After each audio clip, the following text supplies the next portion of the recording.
A outra parte, né, da live que eu falei que ia fazer, que tinham pedido, né? É, tem a ver com isso aqui atrás, né? As medalhinhas. Mas é um pouco da minha história. Muita gente me acompanha, né? E não conhece a minha história. E então, assim, galera, eu sou uma pessoa, né?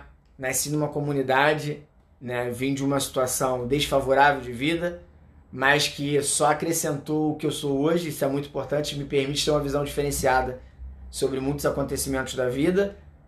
E quando eu entrei no judô, né?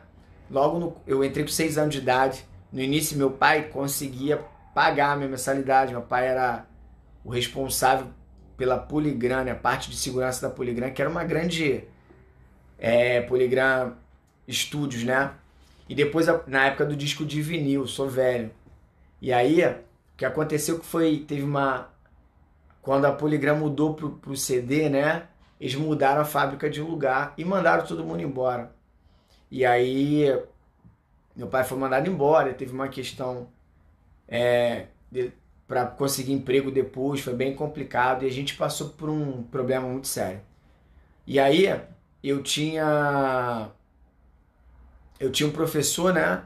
Que meu professor conversou com meu pai e, e aí o meu pai conseguiu com ele eu ter bolsa para treinar. Então passei a não pagar, né, para estar treinando. E aí, treinando o judô, né, aos 6 anos de idade, fui indo. Quando chegou na mais ou menos ali com 11 anos para 12 anos, eu já era faixa marrom de judô. E o meu professor viu que quando as crianças novas chegavam, eu tinha um pouco de paciência para conversar com elas. E meu professor ele não tinha uma letra, né? Ele veio do Nordeste já com uma idade avançada e tudo. Então ele acabou não tendo um estudo muito legal, assim, muito avançado. E ele viu que ele perguntou se eu sabia fazer recibo e tal. E eu falei: "Ah, consigo escrever". Ele: "Ah, então vem dar aula comigo". Então aos 12 anos eu comecei a dar aula com meu professor. E como é que era essa aula, né? Tinha uma escola e as criancinhas eu tinha para 12 anos, né, de 11 para 12 anos, e as criancinhas ali de 3, 4, 5 anos, 6 anos, era a turma que eu ficava mais de frente com ele, ajudando as crianças ao primeiro golpe, o sotogari, botar kimono, fazer recibo das crianças que pagavam ali, os pais pagavam. E depois, na outra aula, né, eu treinava com os outros meninos que eram até mais ou menos 10 anos, e com isso ia ajudando eles também a desenvolver. Então esse foi meu primeiro emprego, né, aos 12 anos de idade. E fui indo direto. Tô nessa pegada até hoje. E ali eu comecei a ganhar meu dinheirinho. Eu falei que a minha vida não era uma vida fácil, né? A gente tinha essa dificuldade aí financeira. Ficamos por um bom tempo nisso. Bastante tempo. E, e aí eu já ganhava meus R$ 50 na época, né? Então o que eu fazia? Parte desse dinheiro eu ajudava dentro de casa e uma outra parte menor eu guardava, né? Guardava porque ao final do ano eu juntava o dinheiro e comprava alguma coisa para mim. Então desde essa época, né? Eu cuidava do que eu comprava para mim, as coisas todas. Já tinha noção que era dinheiro, quanto que isso pesava, quanto que eu trabalhava o mês todo para conseguir ali um trocado. E aí fui nessa pegada, né? Ajudando ali o professor e tudo. Aí teve algumas coisas bem complicadas nesse trajeto. Pensei em desistir, mas a gente vai olhando algumas coisas, a gente acaba continuando. E de certa forma foi valendo a pena, né? Aí quando eu tinha 16 anos, meu professor entrou no jiu-jitsu um pouquinho antes. E aí ele falou assim: ó, quer continuar dando aula pra mim, você tem que treinar jiu-jitsu. E eu não gostava de jiu-jitsu, né? E eu não quero treinar, mas como eu já ganhava dinheiro, já ajudava dentro de casa, eu precisava daquele trocado. Então eu passei a treinar jiu-jitsu contra a minha vontade. E não gostava mesmo, assim. Fui treinando e, cara, essa parada não entrava na minha cabeça de jeito nenhum. E eu fiquei mais ou menos aí, quase uns 2 anos de jiu-jitsu sem gostar. Ganhava competiçãozinha pequena de fundo de quintal, mas competição grande nem medalhava. E aí aquilo começou a me consumir. Eu falei: cara, não nasci pra isso, não dá certo. Os garotos que começaram comigo, tudo evoluindo, já ganhando medalha em competição importante, eu nada. E aí eu achava, pô, muito complicado. A cultura do judô estava muito enraizada e não cruzava muito com a cultura do jiu-jitsu. Naquela época, galera, os caras treinavam com kimono suado da semana toda, jogava kimono lá um em cima do outro, ia treinar, pegava o kimono suado, botava. Os caras entravam de tênis dentro do tatame. Competição, os médicos entravam de tênis dentro do tatame. Era uma parada muito bizarra pra uma cabeça de um judoca, né? Que chegou a primeira vez na aula de jiu-jitsu lá com kimono branco, cor de neve, e a galera com kimono preto pegava assim, tipo lodo, né? Mas fui indo, fui indo, fui indo. Aí chegou uma época que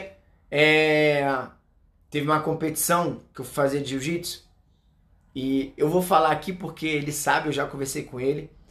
Um cara que foi responsável, assim, por mudar minha cabeça do jiu-jitsu por causa de uma luta, competição, foi o Lídio, né? Na época ele era Supreme, né? E eu lutava pela Oriente, pela Nova União, e na Liga a gente lutava pela Oriente.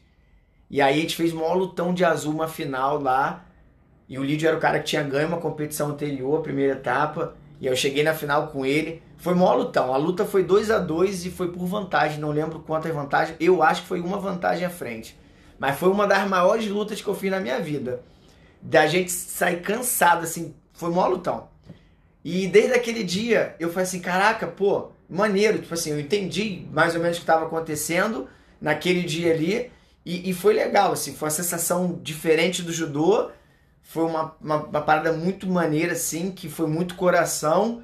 E eu comecei, pô, quero fazer isso de novo. Então eu comecei a querer competir mais, mesmo não gostando tanto. Mas eu já queria competir mais. E aí, lá pra faixa roxa, né? Eu comecei a gostar mais de competir. E já tive outros resultados melhores. Fui vice-campeão brasileiro de jiu-jitsu. Fui campeão da primeira Copa do Mundo, pra quem não sabe, né? Na época foi uma das Copas mais fortes que teve, até mais forte que o Mundial para algumas categorias, porque foi a primeira vez que se ofereceu dinheiro por categoria no Jiu-Jitsu e, né, a Nova União, que era a academia que eu lutava na época, proibiu todo mundo de lutar, só os pretas lutaram, mas os outros atletas que eram tops não lutaram o Mundial da IBJJF. Então em 2002, né, eu não lutei o Mundial da IBJJF e fui campeão da Copa do Mundo da Nova União, que era da CBJJO. E foi um evento muito grande mesmo. Na época, para a faixa roxa foram R$ 600. Poder de compra de R$ 600 naquela época, para hoje, para tu ter noção, né? Quanto que era. Então, muita gente entrou, categoria cheia e tudo. E aí, né, aquilo começou a me dar mais vontade de lutar. Me lesionei, né? Por excesso de treino, eu tive várias lesões na minha história aí, na minha caminhada de jiu-jitsu, muitas lesões mesmo, por excesso de treino. Coisas que eu pago até hoje, o preço, né? Porque eu tenho muitas lesões até hoje. Mas isso me tirou da melhor fase, né? Em 2005, só pra pegar aqui. O que acontece? Como eu já dava aula, quando eu fiz ali meus 17, 18 anos, meu professor pensou da seguinte forma: o Lúcio já consegue fazer as coisas sozinho, então eu vou dar atenção para quem está iniciando e o Lúcio consegue aprender sozinho. Então, desde essa fase, 17, 18 anos, eu me dava meu treino, eu fazia meu treino, eu me ensinava, né? E isso foi no início complicado, porque eu passei a ter muitas falhas técnicas, mas eu tinha um coração, sempre tive um coração absurdo, né, para lutar. E isso acabava compensando de alguma forma. E eu era o mais graduado da minha equipe, né, onde eu treinava, né. Então, eu sempre fui assim o mais graduado e sempre fui mais leve. Então não tinha treino para mim de fato. Chegou uma época que não tinha ninguém para treinar. Meu melhor treino era um juvenil de 70 quilos, faixa azul, e uma menina juvenil de 50 e poucos quilos, que era o meu melhor treino. Eles eram marrom de judô, né? Marrom ou roxa de judô e azul de jiu-jitsu, e era o treino que eu tinha. E aí em 2005, né? eu compensei na preparação física para ter o gás, e no jiu-jitsu e no judô eu treinava só o necessário para lutar, que era assim, o que eu tinha que fazer para lutar, né? Treinava com foco na luta em si. Esse era o treinamento. Em 2005 eu fui campeão mundial de jiu-jitsu. É essa aqui, ó, redondinha. Eu não tenho como puxar porque ela tá travada aqui, ó. Essa redondinha aqui, campeão mundial em 2005, faixa marrom adulto. Então eu fui campeão mundial de jiu-jitsu sem ter treino técnico. Não tinha faixa marrom para eu treinar, tá? Na minha turma não tinha faixa marrom para treinar. Eu era o único faixa marrom. E então assim, foi muito foi um esforço assim diferenciado, né? Mas deu certo, deu certo. Mas qual foi a sacada de 2005 de eu ter sido campeão mundial? Esse ano foi um ano muito mágico. Fui vice-campeão brasileiro, fui campeão estadual e fui campeão mundial. Só que eu estava vindo de um ano parado de lesão. Voltei a treinar no começo do ano, né, em março. Em maio eu lutei o brasileiro, tá? E em junho eu lutei o estadual. Em julho eu lutei o mundial. E logo em seguida eu me lesionei de novo. Por que isso? Porque eu comecei a treinar numa intensidade muito alta. E aí, eu lembro até que no Mundial eu dei uma entrevista para uma revista, que não era aqui do Brasil, não. Uma revista não, né? Uma reportagem. Mas aí o rapaz que estava fazendo a reportagem falava português. E aí eu ganhei assim, né? Aí tava ali, olho cheio de lágrimas, chorando.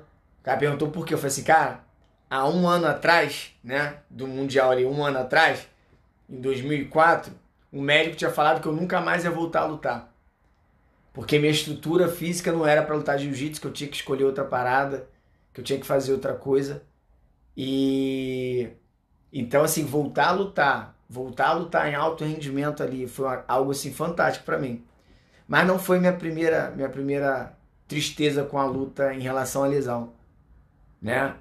Não foi a única, né? E aí foi passando, aí ganhei a preta no pódio do Mundial de 2005. Fiquei um tempo parado por causa de lesão de novo, só dando aula.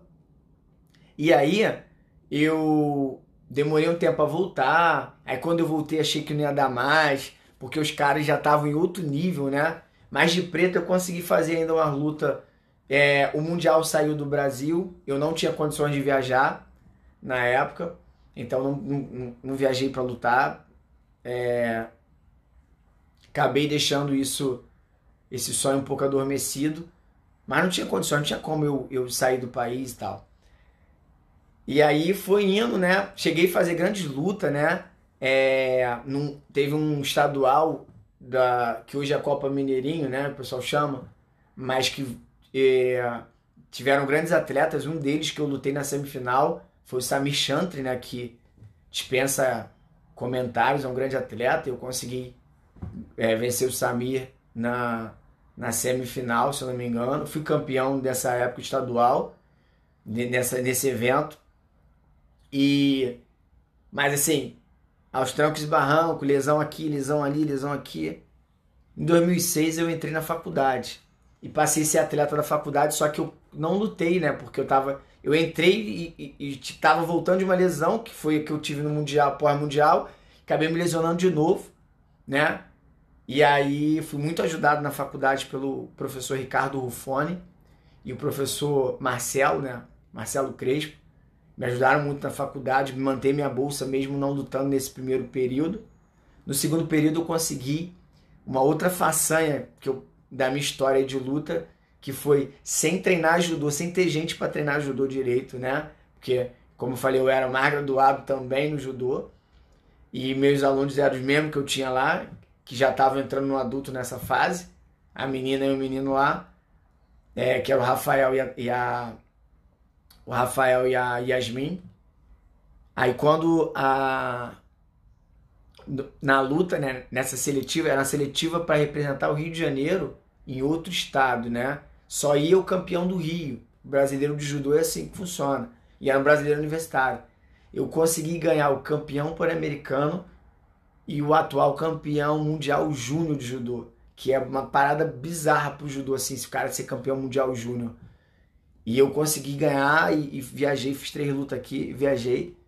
Não fui bem no evento, fui muito mal lá, né? Mas aqui eu fui bem pra caraca.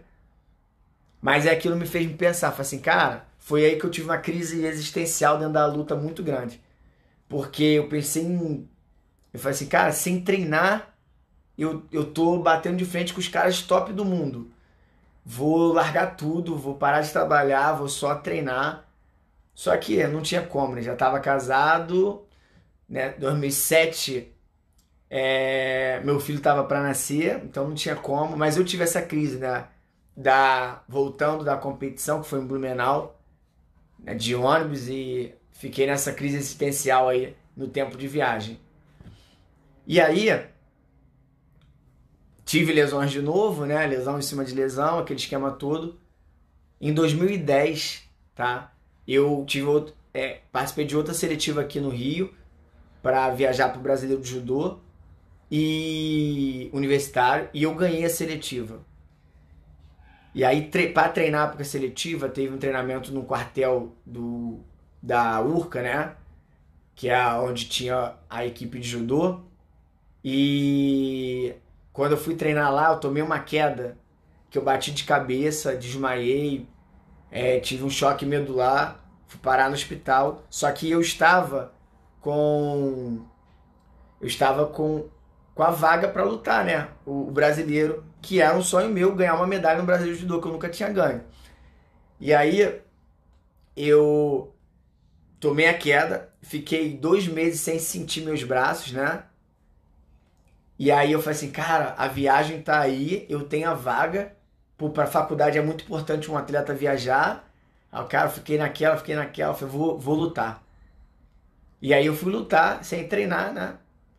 Dando meu jeito aqui pra fazer um pouco de técnica, mas não conseguia treinar porque eu não sentia o braço. Fui lutar o brasileiro de judô. E brasileiro de judô universitário, os caras tops do Brasil estão lá, porque estão na época universitária também, né? As faculdades pagam esses caras pra lutar. E aí, o que aconteceu? Consegui ganhar as lutas, cheguei na final, perdi a final pro Breno, que foi campeão pan-americano, se não me engano, campeão mundial de judô. Perdi a final para ele, um baita de um resultado, pensando na minha história que eu não tinha ninguém para treinar, e nesse caso, vindo de uma lesão gravíssima na medula. Passando isso, continuei não sentindo o braço, fui no médico, o médico falou, acabou tua vida dentro do esporte. Você vai ficar, se você voltar a lutar, tu vai ficar tetraplégico.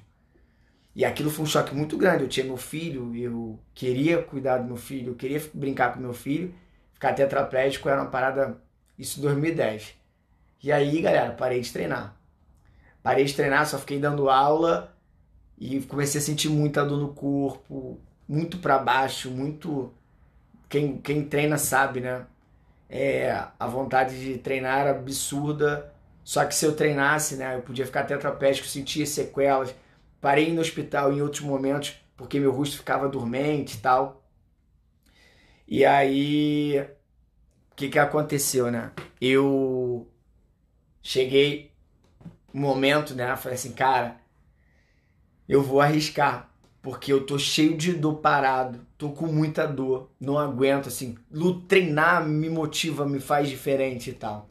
Aí eu comecei a treinar com os meus alunos mais leves, criancinha, brincar com eles, né? E aí fui brincando ali com eles e tal. Aí consegui adaptar uns movimentozinhos. Aí depois subi para outra aula mais dos mais velhinhos e fui para aula de juvenis. Os meus alunos que eram maiores, quase o meu peso, né, ali. E já tinha uma força um pouquinho maior. E aí depois eu fui para a aula dos adultos. Fui gradativo. Quando eu fui para a aula dos adultos, o que aconteceu que não acontecia no outro, né? A pressão era maior e às vezes meu braço esquentava e desligava. Aí eu falei assim, caraca, passou... Comecei a ficar com aquilo, caraca, eu vou ficar tetraplégico e tal, essas paradas que passam na cabeça. E aí eu comecei a adaptar meu jogo, porque eu passava com a cabeça pressionando muito, passava bem a guarda com a cabeça no chão e tal.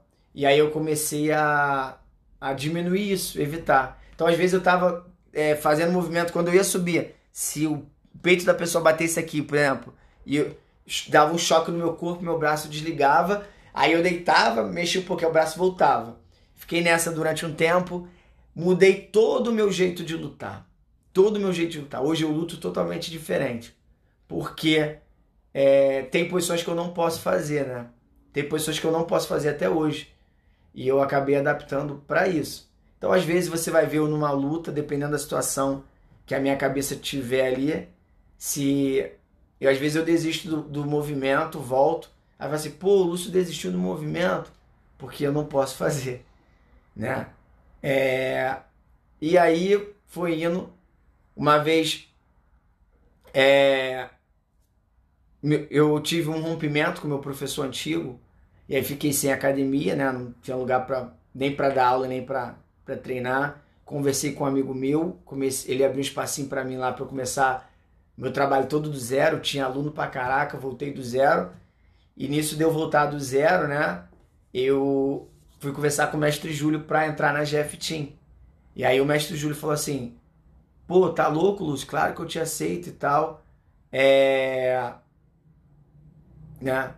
E aí quando ele me aceitou, né, a gente conversou e tal, ele falou assim, teve um dia que eu fui treinar, ele falou assim, pô, ô Lúcio, a galera da velha guarda, todo mundo te conhece, mas os garotos novos não te conhecem.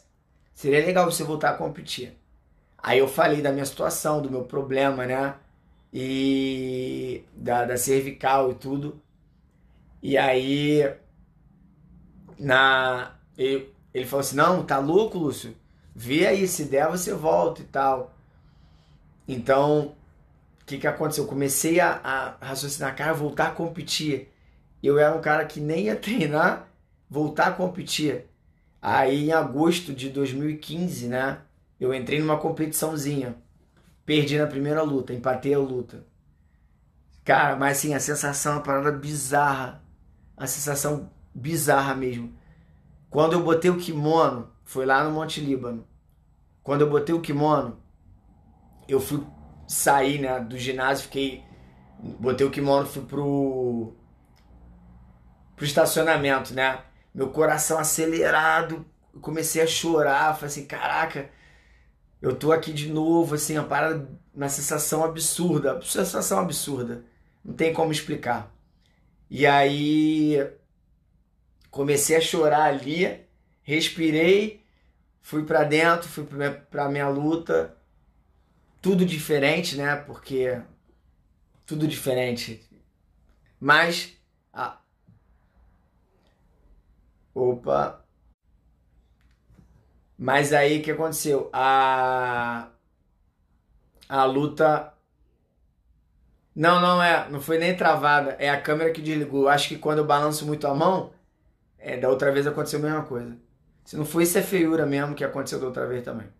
Mas aí eu empatei a luta e perdi a luta na decisão dos árbitros, perdi mesmo, né? Porque eu fiquei passivo na luta o tempo todo. Mas aquilo deu uma acordada. E depois fui para uma outra competição. Aí na outra competição fiquei em terceiro lugar, da IBJJF já um Open. E aí começou aí, isso em 2015, né? 2016 eu fui vice-campeão brasileiro, campeão internacional. Perdi o Mundial, consegui viajar para o Mundial, perdi o Mundial. 2017 eu não lutei o brasileiro, me lesionei sério no joelho. Mas 2017 perdi o Internacional. Perdi o Internacional. E aí, mas ganhei o Rio Inter, se eu não me engano, 2017. Não lutei o brasileiro. Ganhei. Perdi o Internacional. Ganhei um outro Open que eu lutei. 2018. Perdi o Mundial. Em 2018 eu ganhei. Não lutei o brasileiro de novo, lesionei a costela. Lutei. Fui campeão do Rio Inter. Campeão internacional. Perdi o Mundial. Campeão brasileiro de equipes. Em 2019 eu ganhei tudo que eu lutei. Rio FAO, brasileiro, mundial, brasileiro de equipe, ganhei tudo, né? E graças a Deus deu tudo certo. Então, acho que a parada maneira assim de ver que a história é triste, galera, a história é triste, da onde eu saí, de comunidade, as lesões que eu tive, história triste, ela só termina triste se a gente quiser. O mesmo acontecimento para duas pessoas diferentes vai depender de como você olha, né? Se você vai ser vítima ou se você vai ser o agente, né? Então, história triste tá aí.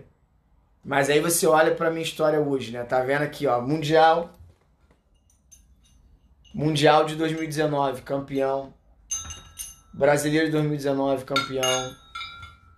Brasileiro de equipe, campeão. Brasileiro de equipe, campeão. Isso ali depois do médico falar que eu ia ficar tetraplégico. Consegue entender a história, né? O que acontece na nossa vida é que algumas pessoas resolvem vitimizar tudo, cara. Eu podia chegar e falar, nasci em comunidade, não vou conseguir nada na vida, né? Na primeira vez que eu tive problema de lesão, falar, não vou conseguir mais lutar. Quando não tinha ninguém para treinar na academia, que eu só tinha os alunos leves e novinhos, não tinha graduado, eu podia falar assim, não tenho nenhum graduado para treinar, nunca vou ganhar nada na vida. Eu podia ter falado isso várias vezes, que eu sempre fui mais graduado e aí não tinha adulto para treinar comigo, e o adulto que tinha era menos graduado e muito pesado. Podia ser vitimizar tudo isso. Nunca vou ganhar nada porque não tenho. Eu vejo às vezes a galera aí saindo de equipes, não tem ninguém para treinar. Será que não tem mesmo? Ou ele que está vitimizando a situação, né? Porque existe casos e casos, tá? Não estou generalizando todo mundo, mas vale a pena essa reflexão. E todas essas lesões que eu tive também, né? Como foi? Poderia ter olhado para elas e falar assim: tive um choque medular, o médico falou que eu vou ficar tetraplégico. Ou da outra vez antes do Mundial de 2005, o médico falou que eu não podia lutar porque meu joelho tem uma folga muito grande por causa da minha estrutura anatômica e meu joelho podia ficar saindo do lugar. Então, assim, ele falou: não tem como você treinar, tu vai arrebentar teu joelho, cara, faz outra coisa. Podia falar: não posso mais lutar, então não vou competir nunca mais, não vou treinar. Então, assim, para ter uma história de superação, tu tem que estar determinado a superar, né? Então, se você não estiver determinado a superar, se você não entender que você é agente, você é o principal agente transformador da tua história, vai ser uma história triste. Vai ser uma história triste. Eu ia estar falando outras coisas pra você. Eu ia estar falando aqui que de repente eu nunca ganhei nada, que foi acidente da vida, que o meu destino quis assim. E hoje eu posso contar uma história vitoriosa. Porque na verdade, cara, tem que colocar uma coisa na cabeça. Eu trabalhei com um projeto, eu falava isso muito para os meus alunos. Se você veio de um lugar que é desfavorável, tá? Como eu vim, não quer dizer que você não vai conseguir nada. Quer dizer que vai ser mais complicado. Mas não quer dizer que você não vai conseguir. Vai depender mais de você. Mas opa, se a coisa depende de mim, então vamos em frente. Sabe? Não é ficar, não estão me dando oportunidade. Não, cria oportunidade. Uma hora alguém vai dar, cara. Uma hora alguém vai abrir uma portinha. Uma hora alguém vai ter alguma coisa que você tem que aproveitar. Não é possível, não existe. Ninguém nunca olhou para mim. Olhou, você não estava preparado para ver. São coisas diferentes. A oportunidade os problemas que a gente tem são oportunidades. Agora depende de como você olhar. Tem gente que olha só como problema. Toda oportunidade vem disfarçada de problema. Toda oportunidade vem disfarçada de problema. Sabe por quê? Para espantar as pessoas que têm pensamento medíocre. Porque ela vai olhar para aquele, não dá para mim, é uma barreira, e sai. E a galera que olha aquilo ali de uma forma diferenciada, ele vai conseguir alguma coisa. As pessoas têm costume, né, de olhar para um grande atleta ou para alguém que sabe, que tem uma história vencedora e falar assim, eu quero estar lá, eu quero conquistar isso, eu quero chegar lá, mas cara, tu não tem noção do que a pessoa passa para chegar lá. Você vai pagar o mesmo preço, né? As pessoas falam, você vai pagar o mesmo preço? E isso há de se pensar, né? Há de se pesar na balança. Beleza, galera? Obrigado aí quem ficou ouvindo a minha história aí. Com certeza faltou algum detalhe aí que eu não me lembrei agora, mas acho que falei os pontos principais. Hoje, graças a Deus, eu sou bicampeão mundial de jiu-jitsu da IBJJF, né? Tenho um título brasileiro de jiu-jitsu, que é coisa pra caramba. Tenho 3 medalhas de vice-campeão brasileiro de jiu-jitsu, né? E tenho 3 títulos internacionais de jiu-jitsu, International Master, e entre outras coisas. Graças a Deus, quero mais coisas ainda. Mesmo com essas limitações que eu falei, que eu ainda tenho que trabalhar com elas, mas as coisas vão acontecer, porque a gente quer que aconteça, então vai acontecer. Beleza?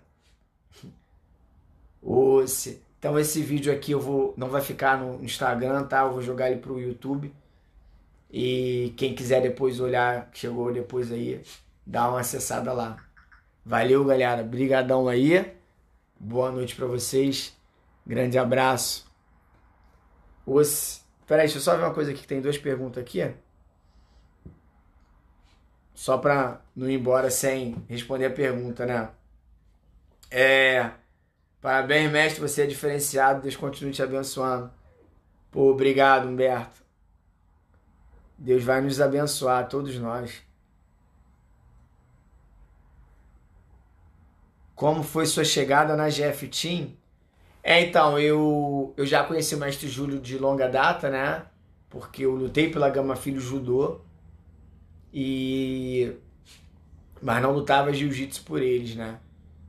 E aí quando eu vim pra GF Team em 2015, né? O mestre me recebeu de braços abertos aí com muito respeito e carinho, que a gente sempre teve, né? E assim, o mestre teve um problema no ombro e ele acabou escolhendo ir treinar comigo, né? Lá no CTV, essa parte do ombro aí pra gente trabalhar o ombro dele. E eu ajudei a ele recuperar o movimento do ombro, não conseguia nem botar a mão para trás, e depois conseguiu recuperar, conseguiu voltar a competir, né? Galera que acompanha aí. E nessa época, como a gente ficava muito perto ali, a gente conversou sobre muitas coisas. E aí ele falou do projeto que ele tinha do curso de formação de professores. E eu falei de um projeto que eu tinha pessoal, que eu queria ajudar, montar alguma coisa para ajudar os meus faixas pretas a ter um conhecimento melhor na parte de aula. E acabou que essa ideia cruzou muito bem ali, né? E aí ele me chamou para fazer parte dessa estrutura do curso. E eu tô aí com ele na estrutura do curso até hoje, né? Mas essa parte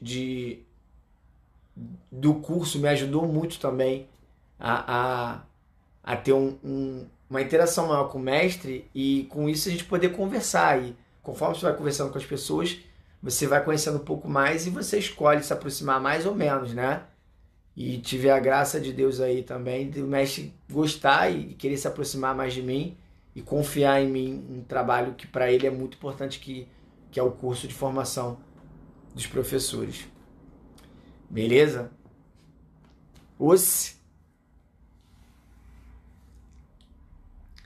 Respondido?